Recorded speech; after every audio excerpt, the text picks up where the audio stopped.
Je suis heureux de vous inviter à un moment de méditation autour d'un récit de l'évangile de Luc tiré du chapitre 2. Or, il y avait à Jérusalem un homme nommé Siméon. Cet homme était juste et pieux, il attendait la consolation d'Israël et l'Esprit Saint était sur lui. Il lui avait été révélé par l'Esprit Saint qu'il ne verrait pas la mort avant d'avoir vu le Christ du Seigneur. Il vint alors au temple, poussé par l'Esprit, et quand les parents de l'enfant Jésus l'amenèrent pour faire ce que la loi prescrivait à son sujet, il le prit dans ses bras, il bénit Dieu en ces termes. « Maintenant, Maître, c'est en paix, comme tu l'as dit, que tu renvoies ton serviteur. Car mes yeux ont vu ton salut, que tu as préparé face à tous les peuples, lumière pour la révélation aux païens, et gloire d'Israël ton peuple. » Le père et la mère de l'enfant étaient étonnés. Siméon les bénit et dit à sa mère, Marie, « Il est là pour la chute et le relèvement de beaucoup en Israël, et pour être un signe contesté. Et toi-même, un glaive te transpercera l'âme, ainsi seront dévoilés les débats de bien des cœurs. » Je vous invite à laisser résonner ces paroles de l'Évangile à l'écoute d'un morceau de musique interprété à l'orgue par Olga Grigorieva, en découvrant aussi comment quelques artistes des écoles hollandaises et italiennes ont représenté cette scène.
Que voit Siméon? Un enfant porté par ses parents. Ce n'est pas ainsi que l'on attendait le Sauveur du monde, le Messie. On le voyait plutôt comme un ange triomphant, un souverain qui allait venir dans la puissance et avec des armes. Rien de cela. Juste un enfant porté par une maman. Siméon est un homme en attente depuis de nombreuses années. Mais il est ouvert à la surprise de Dieu. Il ne se laisse pas enfermer dans une attente figée qui n'est pas disponible à la découverte et à la remise en question. Ainsi, au cœur de la foi, nous sommes invités à nous laisser surprendre. Le Seigneur nous accompagne, mais est-il avec nous et répond-il à nos prières toujours comme nous l'attendons? Je ne crois pas. Il vient souvent surprendre nos attentes, comme avec Siméon. Ainsi elle me touche la prière d'un vieillard d'aujourd'hui qui disait « Garde-moi un cœur ouvert, Seigneur, une main toujours prête à serrer d'autres mains et à s'ouvrir pour le don. Ne permets pas que je devienne l'homme ou la femme du passé, parlons toujours du bon vieux temps, où il ne faisait jamais froid, et méprisons le temps des jeunes où il pleut sans cesse. Mais que je sache comprendre et aimer cet aujourd'hui qui est le tien comme le passé et l'avenir. Je ne te demande pas le bonheur, simplement que mon arrière-saison soit belle, afin qu'elle porte témoignage à ta bonté. » Et puis Siméon est ému de joie. Il vit un moment de profonde allégresse.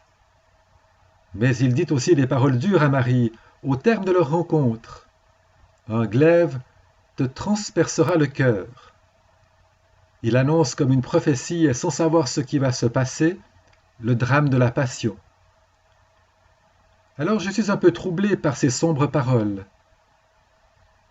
Mais je crois que Marie a dû être aidée plus tard à supporter les tourments qui ont été les siens en se souvenant des paroles de Siméon. Il y a des mots parfois qui peuvent troubler parce qu'ils disent la vérité sans banaliser la souffrance et sans fermer les yeux sur l'obscurité de la réalité.